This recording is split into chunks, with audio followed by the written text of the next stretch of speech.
When you're on Nathan Barry, you were like, I don't know if I want a bigger business. Yeah, Have you decided that yet? it's a great question. So to give context, 50,000, 2022, 500,000, 2023. We hit just over $1 million last year. 2025 is pretty similar to last year by design. I'm very clear on the path from 1 to 2 because it just sort of naturally becomes a $2 million business. But if I kept the exact same business for the next 10 years, I'd be happy as a clam. All right, guys, welcome back to another episode of The Real Coach Show. And today I'm joined by Dustin Riechmann, who was actually referenced on this show by John Meese in, I think, episode 4. And if you watch the very beginning of that, John says, my client went from 50 to 500 to $1.2 million in his business. And it was actually Dustin. So Dustin, thank you for joining us and making this like real, because now we're full circle. Awesome, man. Well, I'm excited to be here. John's a good friend, and he's been a client of mine. I've been a client of his, and whatever he said is probably true. So we'll dig into it, right? So I really like whatever vortex you guys have created, because everywhere I look, there's like people who know both of you and usually have gone through both of your programs. Yeah. So I'm very fortunate to be in John's right now. I've talked to you about joining yours after that. I love that we had the chance to sit down and talk about this right now. And guys, if you're following this podcast, there's a very good chance you've heard some of Dustin's story, but because it is so awesome and because this is the whole point of the podcast is to dive into coaching businesses, we're going to get the boring stuff, like how you built a $1.2 million business, pretty boring, out of the way, so that we can talk about some of the stuff that I think is very important for the coaching industry and for you as a coach yourself, which I hope we get into some of the challenges and the almost emotional and mental side of the game. Yeah. Really curious to talk about shifting from marriage and family work into business, which is a shift that I'm making right now. So anyway, the first question that I always love to ask, Dustin, is, you became a coach. It maybe was just because you were in the right place at the right time, but often it's because you solved a problem and you're like, man, I cannot believe I solved this huge pain point in my life. I solved it so well, I think I can help people with that. So for you, what was that pain point solving that led to this business that you've got now? Yeah, I'd say there's a distinction here. Like when I first would consider myself a coach was actually just about 4 years ago. Now I had online businesses 16 years ago. So there, and I'm sure that'll be part of the story. So the thing I solved that led to people asking me to help them and led to me ultimately having a coaching program is lead generation, marketing, specifically through podcast guesting. So I have a pretty niche area of expertise, a pretty niche service at this point, and that's what my current business, 7-Figure Leap, is all built around. It's quite a journey to explain why in the world did someone at midlife become a podcast guesting coach, which is I don't know if that's a real thing, but that's what I do. So so we can dig in wherever you want on that. Yeah. Okay. So again, like I'm trying to get some of the story because I know the story, but the listener might have heard some of the story. So it goes from, okay, maybe just bring us back to the to the meat sticks. Yeah. And we'll give like the 30,000 foot overview to get to today. We'll talk about the business, sort of leads, sales, and delivery, and then we'll dive into some other stuff. Yeah, I can do this real quick. So I was an engineer for 17 years.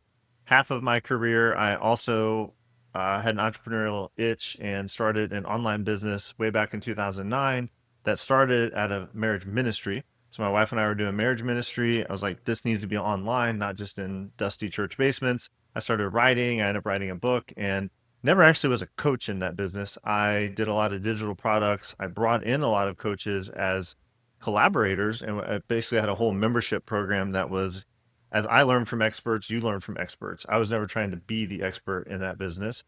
That importantly led me into digital marketing. So I was like, man, I really need to like figure out how to market this and grow the business. As I got deep into digital marketing, I left engineering and started doing marketing consulting, where I was like building stuff for other companies, websites, messaging, offer strategy. One of those clients said, hey, can you sell stuff online? I said, sure. And that stuff was meat sticks. So in 2018, after I left engineering, I found my way into this partnership in a company called Fire Creek Snacks. That was a really important chapter where we learned a whole different side of sales and marketing and wholesale and brick and mortar and trade shows. So we were humming along really well doing that. And then COVID happened. I could no longer serve a lot of my local clients who were shut down, and I could no longer travel to trade shows and put meat sticks in people's mouths and say like, here, like put us in your store. And so summer 2020 is when I got on my first podcast as a guest to sell meat sticks. And that turned out to be a major inflection point, even though it wasn't really my intention.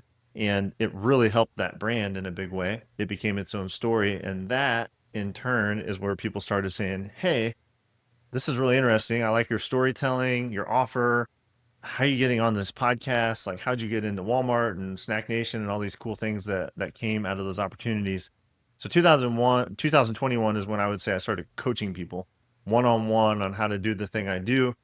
By 2022, that evolved into a group coaching program, which has really been the business the last 3 years. So hopefully that's a good enough summation for people that haven't heard the story before. Love it. Thank you for doing that. And let's just go real quick way back. How are you getting these first clients that you're doing digital marketing work for? My very first client was my dentist. So one of the things I've learned over the years and I still practice is just talking a lot about what you do. So I was literally in the chair at my dentist office, and we were pretty friendly. And he's like, "Hey, what's new?" And I was like, "Hey, I'm still doing the engineering thing, but what's really cool is all the marketing stuff that I had told him about I've been doing for my other businesses."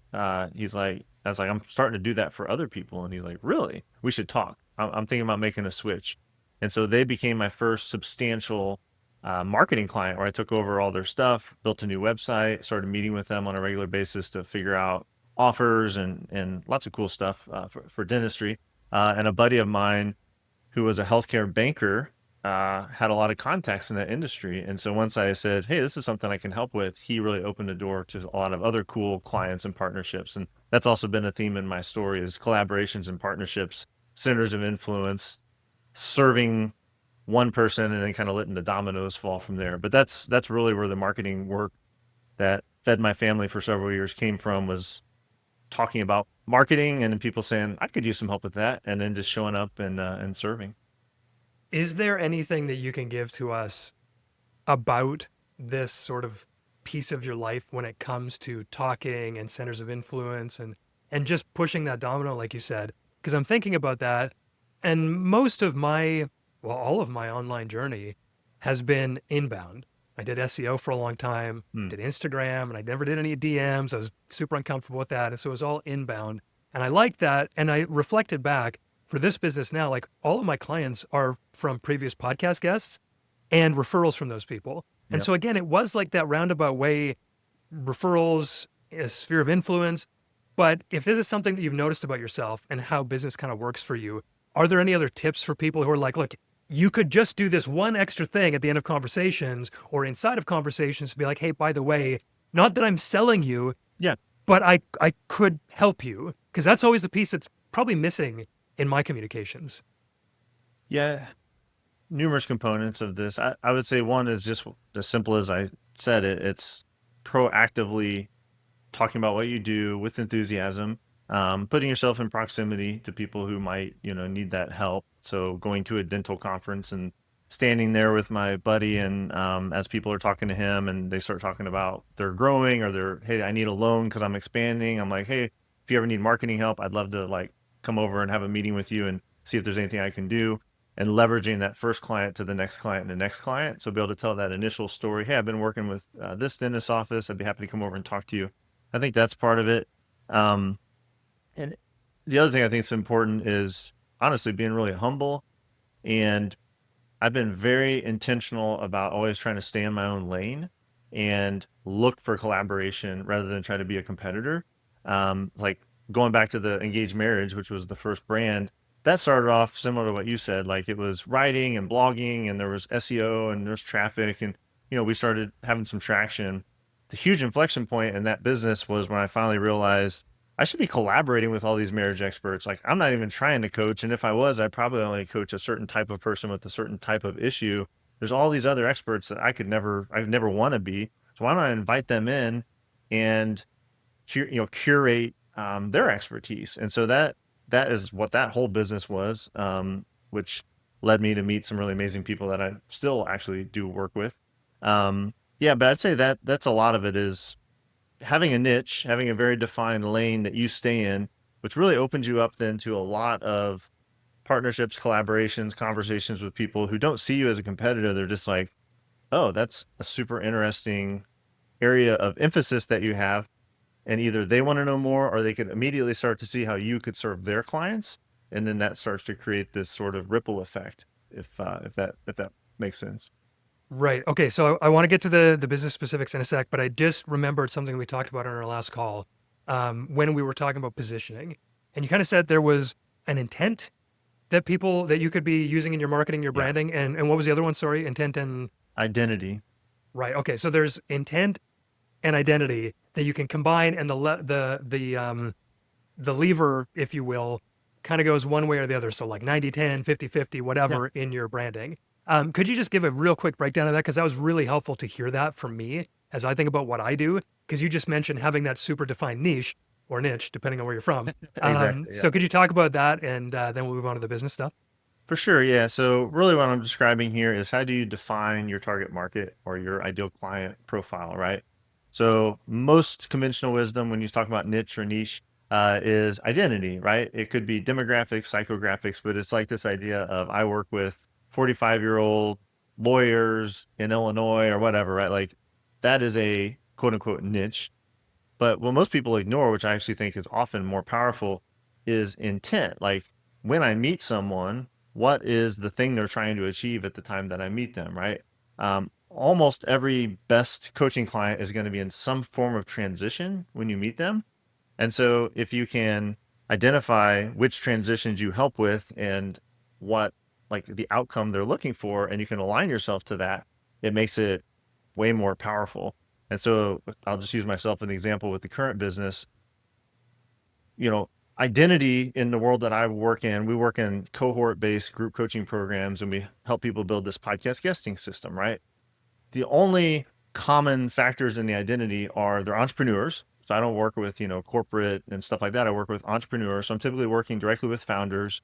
They're typically 6 figures to 7 figures. So they're in this sort of solopreneur, but growing range, and they're mission driven, which I just define. If you get to talking to them, there's a story behind what they do, and there's some impact they're trying to have in the world, which makes them a good storyteller. So if they check those boxes, which is still really broad, and if you think of your LinkedIn, it's like, how many people are mission driven entrepreneurs? It's like most of them. But the intent that I solve for is very specific. Oh, you want to use your story to be your marketing. Like we can use podcast guesting to find lots of leads and partnerships and all this stuff. And so my marketing, or my target market, I should say, is basically like 80% intent and 20% identity. I could say I only work with story brand guides and do podcast guesting with them, and I have a very clear intersection, and right, and so it's super easy to market. I could literally call every story brand guy and be like, "Do you want podcast guesting?" That's what I do. Now there are downsides to that. It's a smaller market. I think that'd be boring, and so I purposefully have a pretty broad identity that I work with because I like to work with people in tons of different industries. I think that makes a good community. It's more fun for me, but I have a very tight intent. And some people would be the opposite. They're like, I do literally work with menopausal women who are, have 5 or more kids, and they're a certain religious background. Like that's a super tight identity. I could help them in a fairly broad way, and I could still talk to them very directly in my marketing. So it's some balance of identity and intent. And I think the thing for the listener is like, either of those are good, and you're going to have some combination, but you can lean one way or the other depending on the type of coaching you want to do. And I really like that you finish with that, because I wrote down, as you said, that would be boring to me. Yeah. I'm like, I don't think enough people think about that. It's like, do you actually like what you're doing in your business? And Yeah. that was one of those things that I just read in a book, Buy Back Your Time. Is that what it's called? By Dan Yeah. Martell. Yeah. Martell. Yeah. And this idea, the unlock for me was not, he said, you don't hire to grow your business. You hire essentially to buy your own time back so you can do more of what you like that drives revenue. Yep. And if you're bored, you're probably not going to do those things. So I'm really glad you said that, because that's actually countercultural, which you wouldn't think. So thank you for mentioning that. Okay, now guys, we're going to get into how Dustin's business actually works before I get hopefully more off track into the weeds where I like going. So I want to talk about leads. And guys, if you want any of this stuff, like Dustin's going to have something to give to you that walks you exactly through this, and we'll put it in the show notes. So like, I'm not going to be like, okay, Dustin, how do you get onto people's podcasts? You can go look at his website. You can get his playbook, like whatever you want. We're not going to go there, but I just want to see how the actual business works, so that you, as your coaching business, can see, is this sort of, again, the style of business that you might also like to have. So when it comes to leads, super curious, Dustin. Where do you find your leads? No, podcast guesting, right? No, that is a part of it. At the beginning of this business, that was kind of all of it. It was like, hey, I've got this playbook, I run it for myself, and I get on other people's podcasts and I teach about marketing or podcast guesting or offers or the different things that we're good at, and that generated leads. And so that was where it started. That's still like I practice what I preach. That's still a big driver, but importantly, that in a flywheel, like that is kind of the first action that actually generates a lot more lead opportunities. And so for me today, just to give you a simple answer to that snapshot, our leads basically come from referrals. In our case, some partners, but a lot of it is alumni referrals. So people go through the program, they're like, this was actually awesome. Like John Meese is one of my top referral partners. He's been through my program. It works really well with the stuff he teaches. And so he sends people to us. 2, podcast guesting, just direct lead generation from podcasting. 3 would be, I guess I would call it guest training. So I go into someone else's community, group coaching program, mastermind. I would include stages on this. Like I go to a conference and teach, present, that sort of thing. But like me being a guest expert on someone else's platform, podcast guesting is that, but this is outside of podcast guesting, there's lots of other ways to do that well. And then I'd say the third big one is LinkedIn. I'm pretty active on LinkedIn. We've got a good strategy in our flywheel that ties podcast guesting to LinkedIn, and LinkedIn actually ends up generating a lot of these partnerships.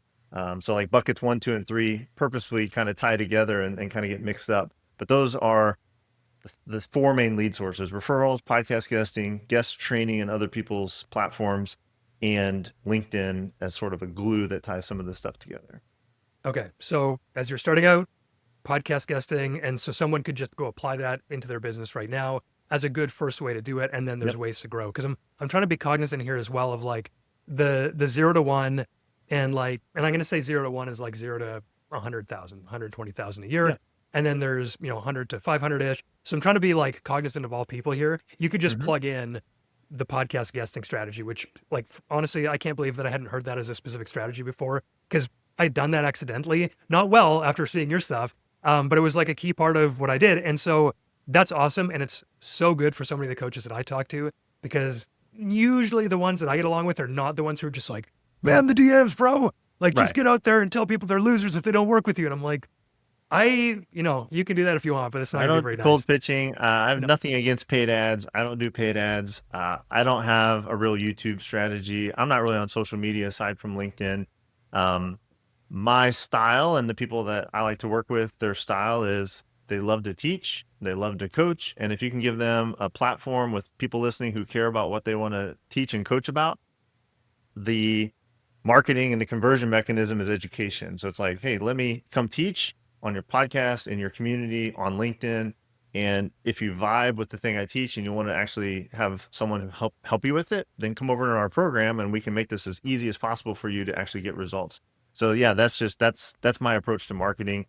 And while that is exactly what I do and teach, that really goes back all the way to, the Fire Creek snacks, the engaged marriage. That's really been the path I followed for all these businesses. I just didn't have like frameworks for it. I've developed that in the last 3 years.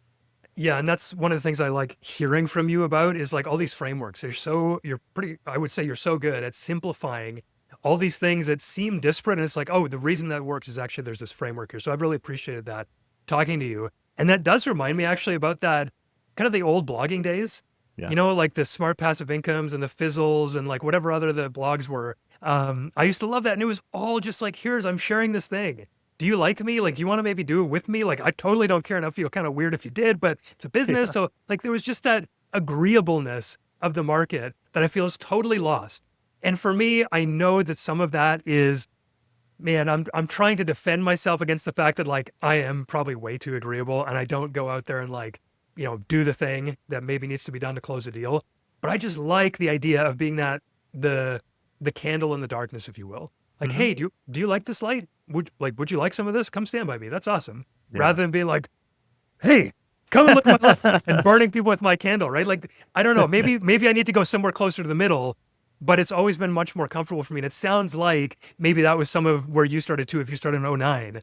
Like that Yeah, was even before SPI and some of those things. So is that vibe well with what you're saying? Like just to be that 100%. light?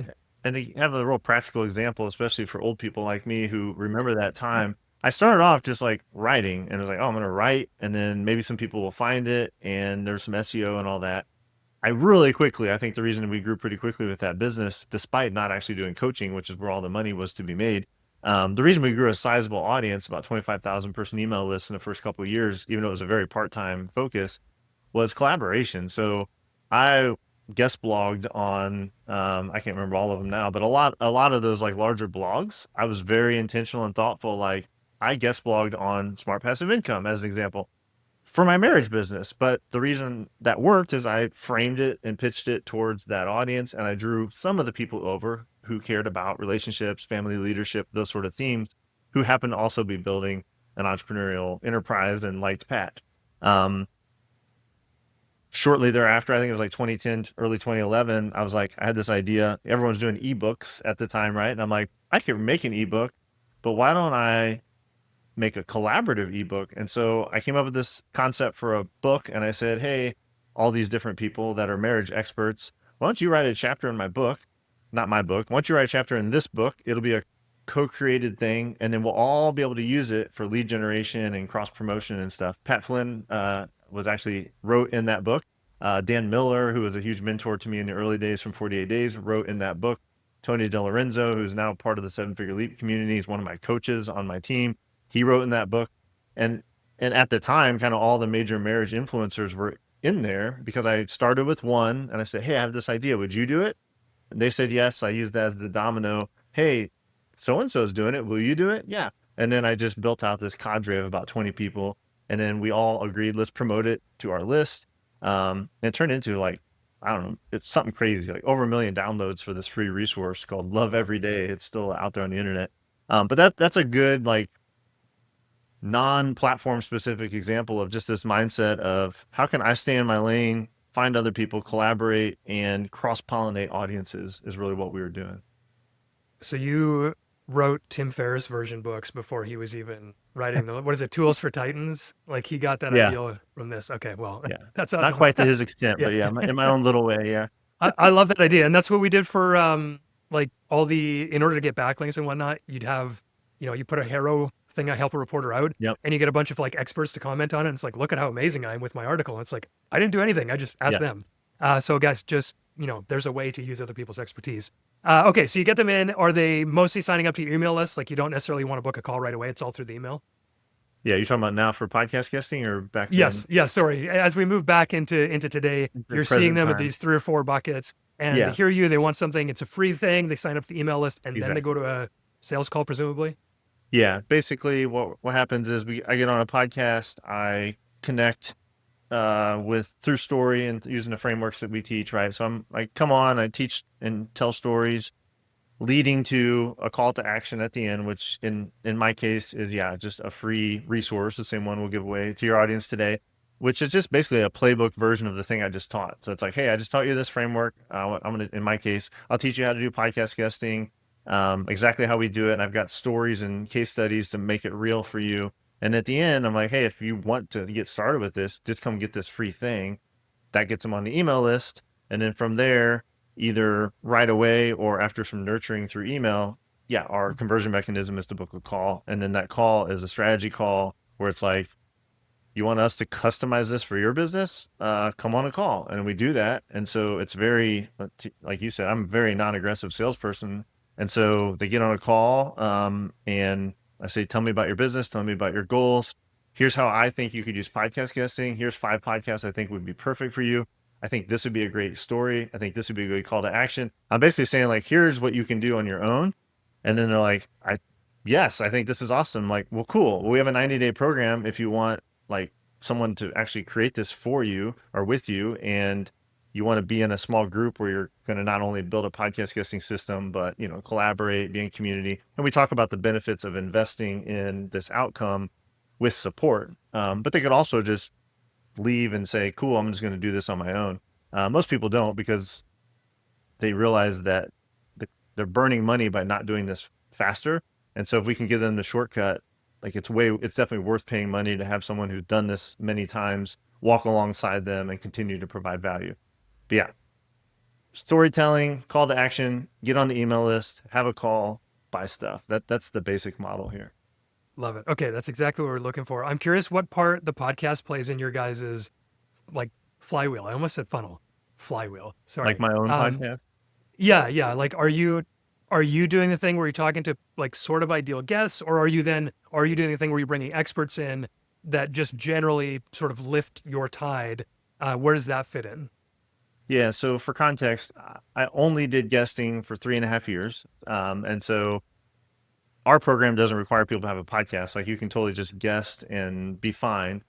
And after kind of falsely wearing this badge of you don't need a podcast, just be a guest, I did realize, and I kind of knew all along, there's a lot of benefits to having your own show too, right? They're two sides of the same coin. So a lot of the same strategies apply. There's a lot of constraints with having a podcast. Like you got to create the stuff and produce it. So you need someone, like Kurt to actually do the work, in my opinion. But yeah, so now for the past 18 months, I've had a podcast. I think we're about 100 episodes in. The strategy behind my own podcast was originally, like I'll just interview ideal clients, and then make a soft sort of, uh, pitch or whatever at the end. Like, hey, you're a really good podcast guest. I think you're going to get some leads and probably some sales from this. Is this something you enjoy? Yeah. Well, I'd love to talk to you. Like we help people do this at scale. That was the original idea, and I never did it. And what actually ended up happening with my podcast is it became, for the first 18 months, sort of a mix of solo content, which has become really important for building authority, having really good content to repurpose, and then guest.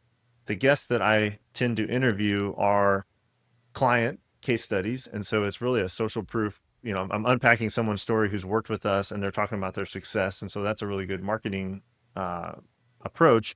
And then I also interview potential partners, and it's sort of like there should be hopefully the one person is both, but they're a potential partner or they are sort of someone who raises my own authority and credibility. So like I've interviewed Pat Flynn, I'm getting ready to interview Nathan Barry, I'm interviewing Justin Welsh, I've interviewed, I don't know, Jay Papazan, Ryan Levesque, Ryan Dice, like people that I really admire in the marketing world. The podcast has been super valuable to me in that it's an easy invitation to be like, hey, I would pay you $10,000 to consult me on something. Why don't you come on my podcast and let me pick your brain and dig through it? And then, they say yes, because people like to be on podcasts. So that's really been what the podcast has been about. Only very recently, like in the past 3 weeks, I'm trying a new experiment where it's a coaching series where I put out a call to our email list and LinkedIn, and I said, hey, would you like a full hour, like straight up coaching call? The only requirement is you have to be super transparent and you have to let me release it as a podcast episode.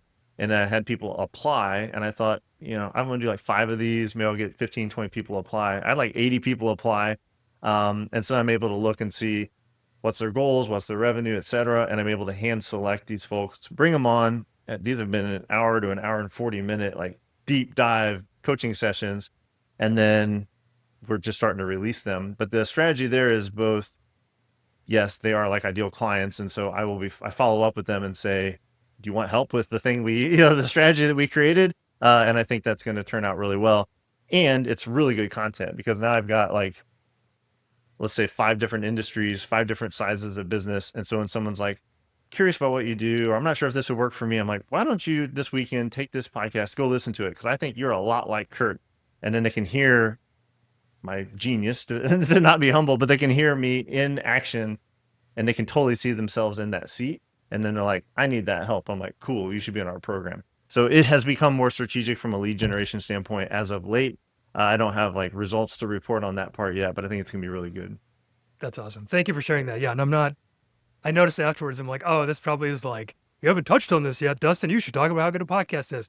I'm sorry if it came across like that. It's not the point. I'm just curious because I'm like, No, you're doing the podcast and all this other stuff. So there must be some value. And I think you touched on the value that is typical for me, which is like, you get the expertise, or you get to look like the expert you are. Yes. You get to network like crazy, like you Yep. just said. But I love the idea of coaching people live on there. I think that's the second person in the last like week who told me they're doing something like that. And I think that's going to be one of the next big waves, if you will, about podcasting. Because so many coaches, like I'm trying to tell people right now, if you're podcasting and you're only interviewing, then if you're acting like a reporter, Yeah. you're leaking expertise, you're leaking authority to your guest. Yep. And that's why right now I'm even jumping in. Because it's like, oh, by the way, Dustin, I totally agree. And meta, like it's because of these reasons, because I know what I'm talking about. So anyway, if you got a podcast, don't just be a reporter.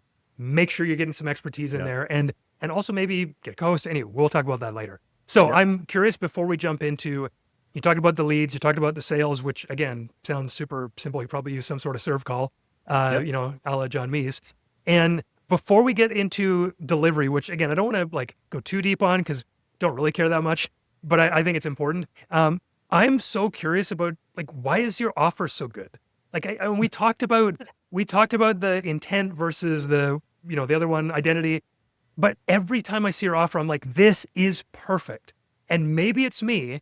Like maybe I have some sort of like, I don't know, covetousness for how good your offer is or something. But for Mhm. me, it's perfect. It's like that so simple. Like I could just, yeah, podcast guesting. Like it's not rocket science, but you've distilled it into such a beautiful, effective system. Yeah.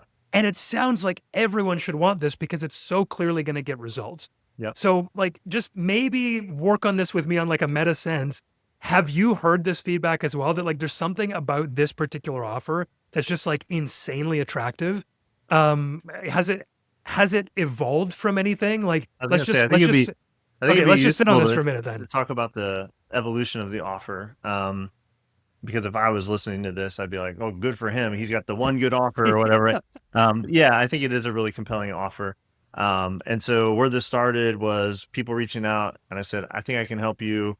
Let's have a call." And then my initial version of what I did was, "Hey, Kurt, let's talk about your goals." And then I would give you a 90-day marketing plan, and I'd say, "Do you want help running with this?" And most people would say yes, and that would become my one-on-one coaching client. Now, my marketing plan, after I did this 10 or 12 times, started to look a lot like what I initially called partnership marketing, where it was like, how can you borrow other people's audiences to sell more of the thing that you want? And I was good at helping people find those opportunities.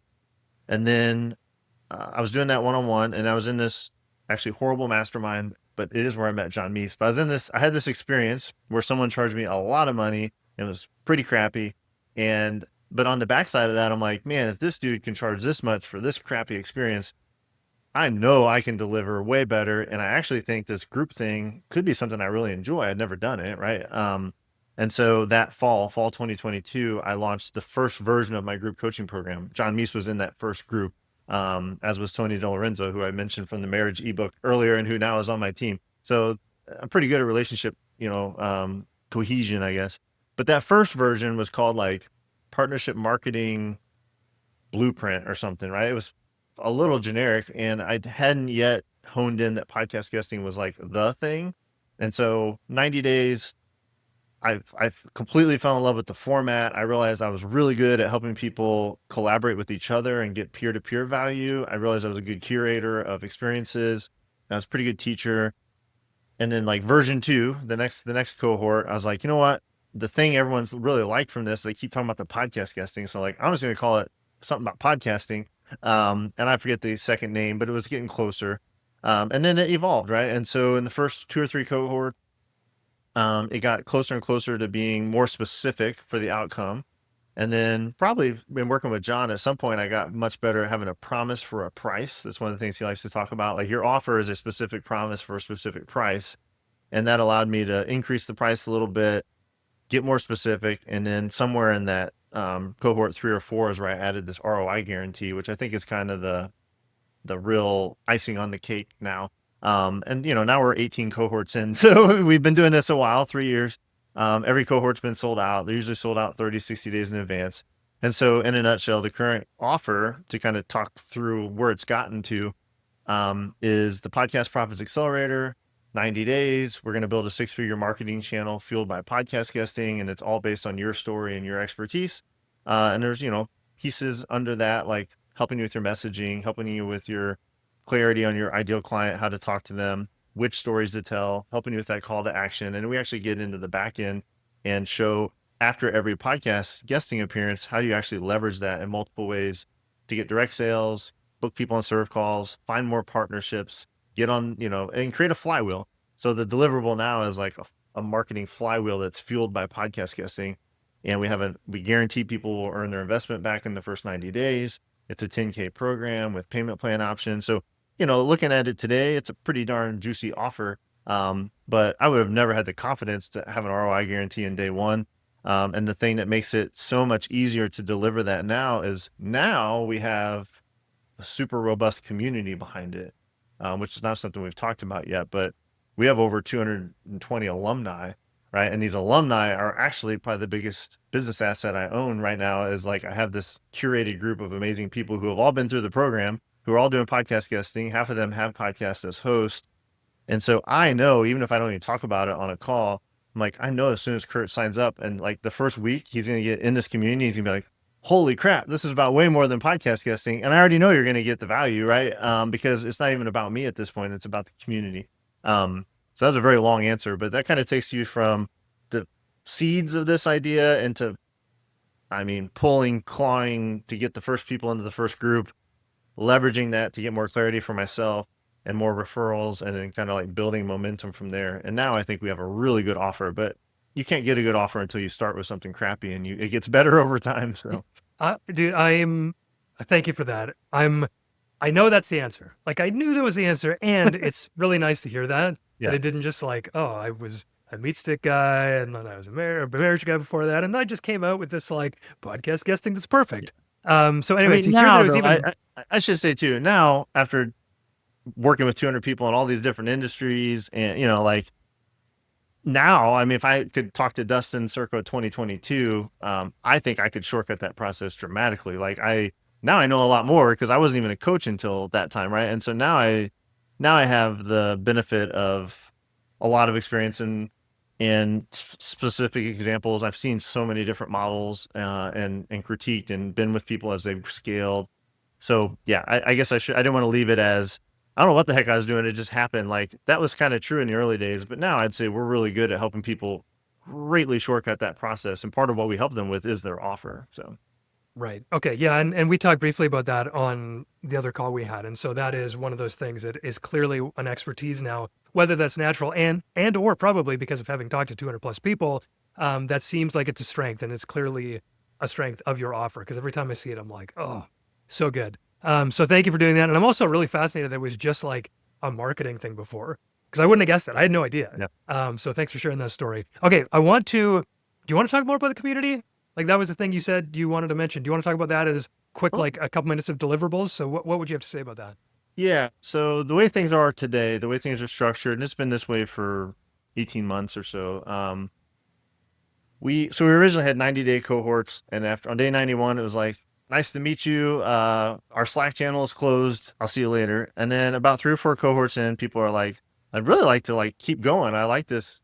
This is kind of like my business family. I'm going to miss this. So I created the first version of what's now our mastermind in the summer of 2023. So, 3 or 4 cohorts in, and I've kind of kept that independent. We met on Zoom, but we really didn't have a community. Last January, so January 2024, I was like, you know what? There's all these people that are alumni. Most of them never talk to each other again. I've lost contact with half of them.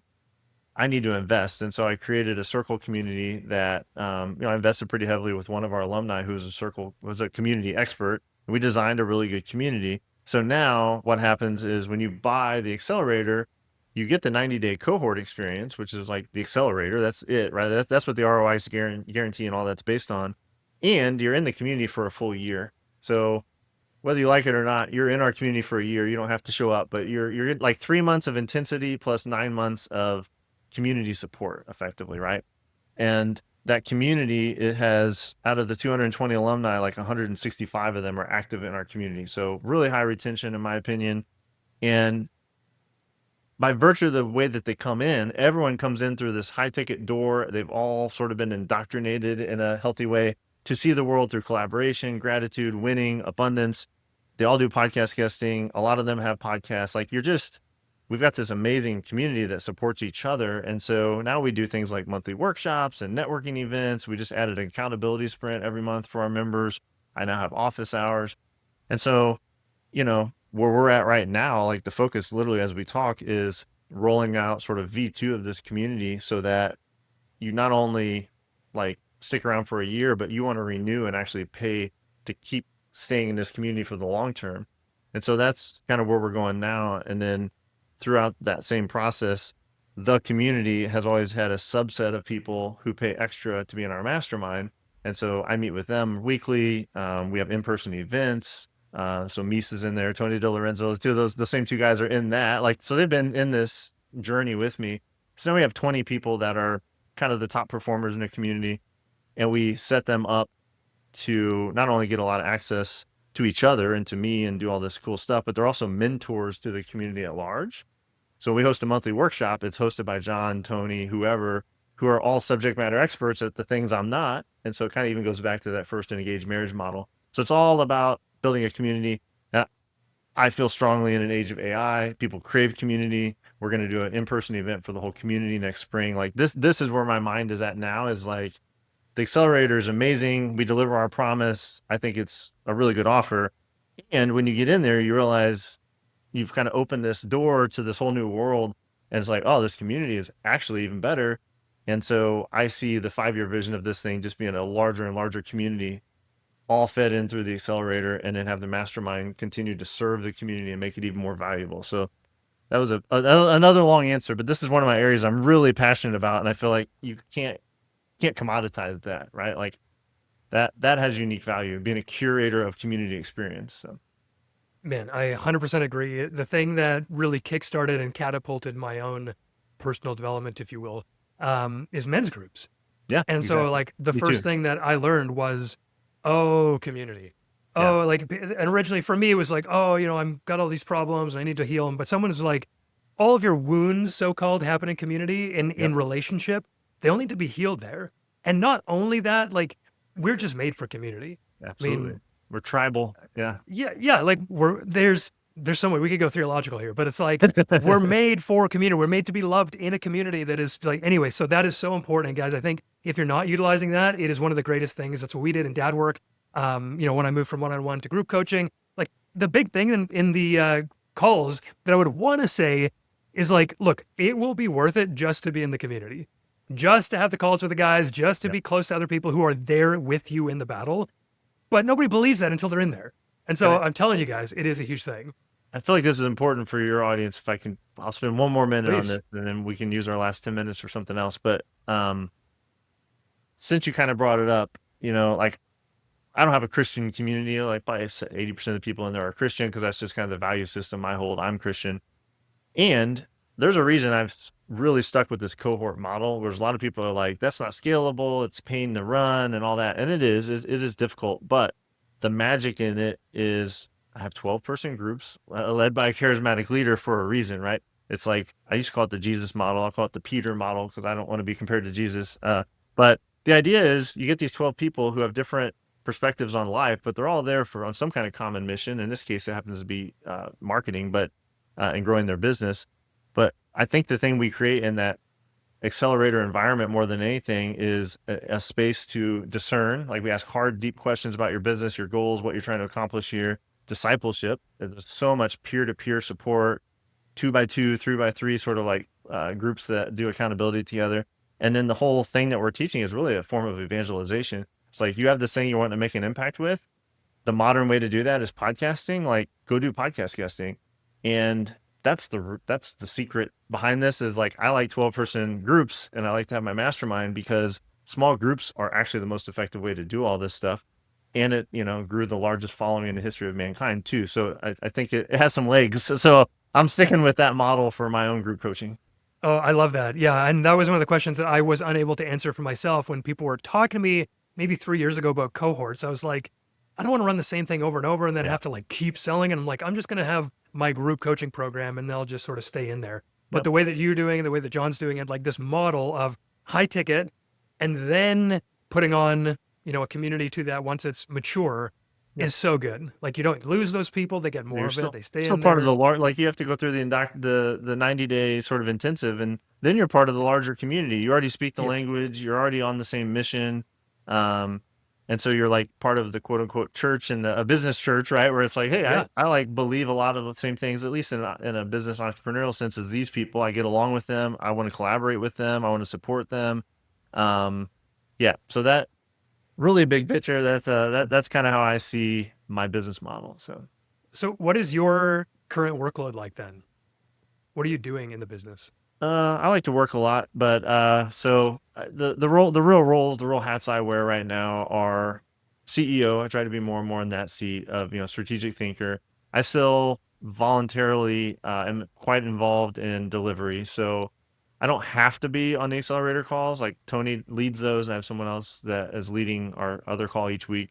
But I'm pretty much always there because I love it. But I can, it's kind of optional, so that feels really good to me right now. I lead the mastermind personally. So on the delivery side, I'm on quite a few Zoom calls each week because I'm running active cohorts and I'm leading the mastermind. Um, but that's still only 3 or 4 hours, of delivery a week. So most of my time is spent on marketing. Really, it's like thought leadership. So I'm coming up with new frameworks, thinking about the next version of the community. I'm doing podcast guesting, multiple hours every week. I'm doing this guest training in other people's communities. Um, Hosting my own podcast, once a week, which, as we talked about, can be coaching or interviewing or solo kind of thought leadership. But yeah, so more and more, I guess, to answer that, the direction I'm going is more of a thought leadership role. Starting to hire more of a team. Right now, I have one full-time person who's my executive assistant, and she's our community success manager. So she really onboards and makes sure everyone is taken care of in our community. Tony's a coach, very fractionally. Jessica, who I'm going to bring on real soon, is going to be a coach.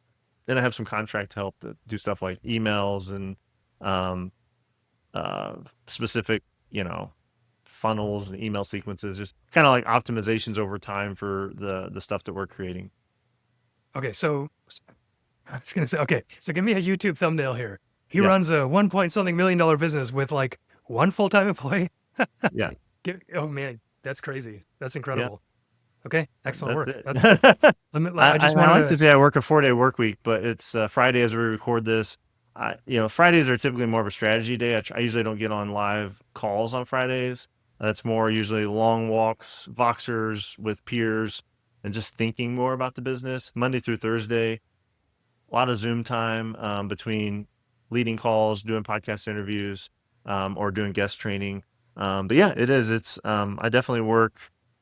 I'd say average probably 40 hours a week, and have one employee. So it's a very high margin business. And I'm looking to the scaled version of this to me is more and more of a community base that is more and more helpful to people and is less and less about Dustin as the specific leader of it. Like I want to be optional, but appreciated. So Sure. I like to do the work, but I do most of the coaching in a public sense, and that's like our attraction is me going out teaching and coaching. And like I said, I'm still very involved in the cohorts, but um, I can be less and less involved as we continue to scale and have more cohorts because I can't be on all of them all the time. All right. So last question. It's going to take just 1 second. I'm just Yeah, curious. When you were on Nathan Barry, you were like, I don't know if I want a bigger business. yeah. Have you decided that yet? It's a great question. So to give context, 50,000 2022, 500,000 2023. We hit just over 1 million last year in 2024. As we sit here, 2025 is pretty similar to last year by design. And what I've done this year is basically maintained the client flow in and made it more exclusive. So we have more of a wait list model now, I guess is what I'm trying to get at. And we've purposefully sort of throttled the capacity down to, or not down, but we've kept it steady while we have more leads to come into it. So it's become easier to sell. Um, so I'm very clear on the path from 1 to 2 because it's the exact same offers. It's just like a couple more cohorts a year. As this community and mastermind continues to expand, it just sort of naturally becomes a $2 million business. And I think that same model holds to 3. And kind of what I told Nathan, I think, because I'm still there. It's like, I know what I want over the next year, and I have a pretty good idea in 3 years what I want this to look like.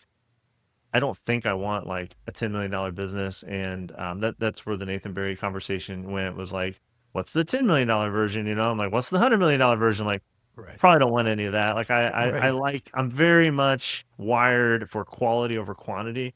Like I want to personally know every one of our clients. I want to know what's going on with everyone in the community. And I think there's a number of like 200 is kind of like your capacity to really manage and kind of hold people well. And I think that's kind of where our community will right size to. You know, as we continue to increase the value of the community, the price will go up to stay in. And I think it'll kind of hold around 200 as we have a certain flow of accelerator members coming in. The accelerator, or I'm sorry, the mastermind can expand a little bit from there. That model kind of caps out around 3 million. And at least as far as I can see in front of my face right now, that sounds way beyond my wildest dreams already. I'm already living the dream, honestly. And I'm like, I think 3 million would be, if I could just hold some sort of $3 million version and we start to optimize that instead of trying to grow it. I think that's the very likely path beyond where we're at right now. But if I kept the exact same business for the next 10 years, I'd be happy as a clam. Cash flows are good. I love what I do. And I do believe that you grow or die. I do think there's a need to grow, but growth doesn't mean you have to 10x revenue. Growth can mean moderate revenue growth while you continue to kind of optimize things within the business to be more peaceful and joyful. Man, that's so good to hear. Well, I'll be cheering you on, and Well, thanks, man. even hopefully helping that on the revenue side one of these days. Yeah. I know we're at time. Where can people get the free resource? Where can people learn how to podcast guest? The call to action. So it's really easy. So 7-Figure Leap is the brand. So 7figureleap.com/start. It's going to take you to a simple page. That's the playbook. So it's going to go through our framework for how to do podcast guesting. I've been told many times, like, you're giving away the farm, like it's got downloadable resources. You can do everything that you need with this resource. And most people get to the end of that and they're like, I really want to do this well. And I really like this idea of a community. And I think I could plug in, and go deeper. But if you just want to get started, 7figureleap.com/start. And that's it. So it's pretty simple. So good. Dustin, thank you so much for being on here with me, for sharing so much and so deeply. I've really appreciated it. Guys, pick that up. I've gone through the email thing. I've been on a call with Dustin. I'm going to join Dustin. Just give me a couple We'll months. make it happen. All right, guys. Thank you so much for listening to the Real Coach Show by Proclaim Podcast, and we'll see you next week.